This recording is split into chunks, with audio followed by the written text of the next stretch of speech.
was limited in terms of, but she was a very resourceful person. It had to be resourceful to think. Myself, I would have thought, find some organization, but she went to the telephone book.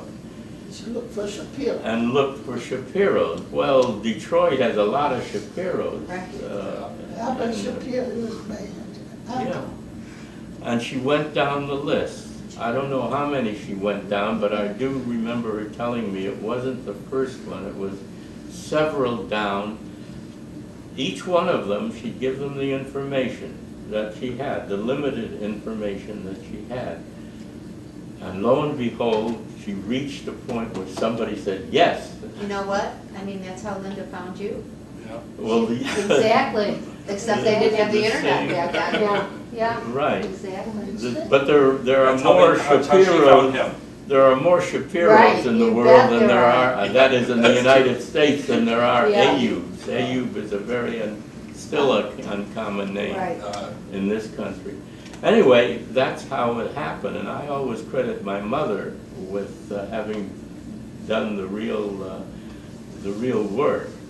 And I came back to the United States, not knowing anything had happened particularly until, as I say, that one day that they came over to see me.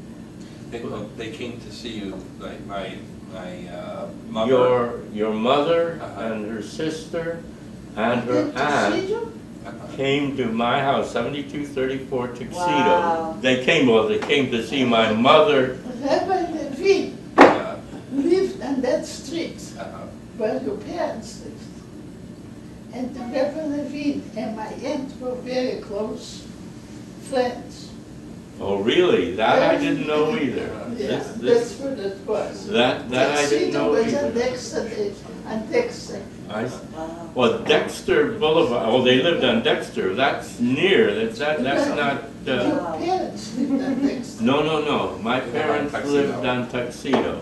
Tuxedo, Texas. It was one after another. They were close. Well, they're reasonably close, but not. Dexter Boulevard is a larger thoroughfare than Tuxedo is a little neighborhood. So anyway. So they came to your house? They came to my house. How come I don't remember? They came to my house, yes. Well, they knew the address by that time. The aunt must have How about that? known the address. See?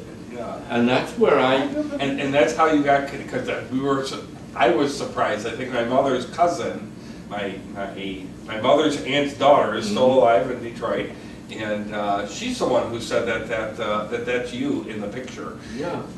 So we didn't know how you made a connection to be at my mother's wedding. Yeah. That was it. That was the set of circumstances. This was 1951. Yes, the wedding was 1951, but you had arrived in 47, and not too long after I had gotten out of the army. Wow. Yeah. It's amazing. It's an amazing story. So how old were you then? How old were you when you were in this service? Well, let's see. 1946. I would have been. I was born in 1923, so I would have been in my early 20s. My early 20s. Yes. And then you came back home and went to college, or were you in college? No. Well, I had a year of college. I graduated from a school in Detroit in 1941 and had a year of college before I went into the Army.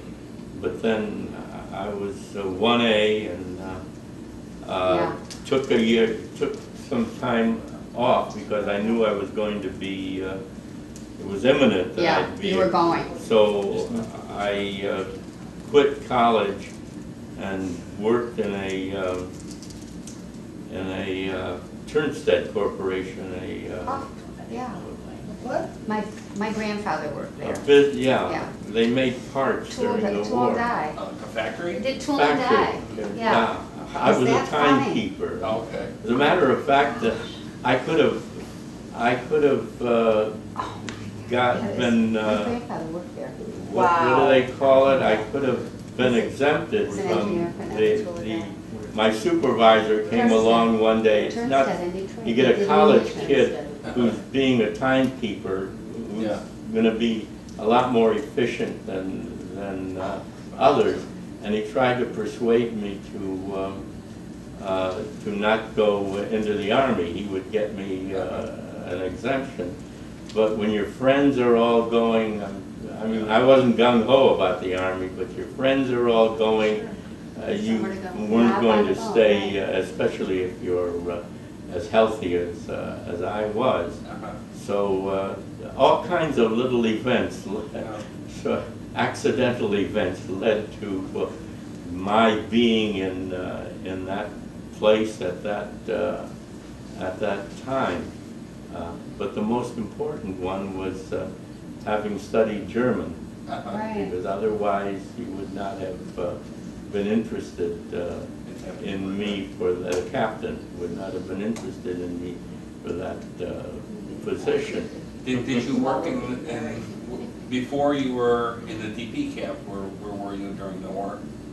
Oh, I was in another division that went across, not on D-Day, went about the time of the Battle of the Bulge. I think, again, everything is hearsay, you never know, as a PFC, you don't really know what's actually going on. I think we were headed, because we were a full contingent, but one of our, crossing the channel, one of our regiments was the last, one of the ships with one of our regiments on it, was the last ship to be sunk by a German submarine. So they put us near Saint-Nazaire in France. I think it's in the south somewhere. And because when Patton moved forward, they moved very, very quickly. The retreat was going. They ignored Germans on the flanks, but they wanted to contain them. So they put troops to contain Germans in these flanks. So we displaced some a division, a Fuller division that went on, I guess, to wherever they went on, and that's where I ended up when the war was over. And when the war was over, there were three things that were possible. You either got demobilized immediately because you had enough points, or you were going to go to the Pacific, or you would go to occupation.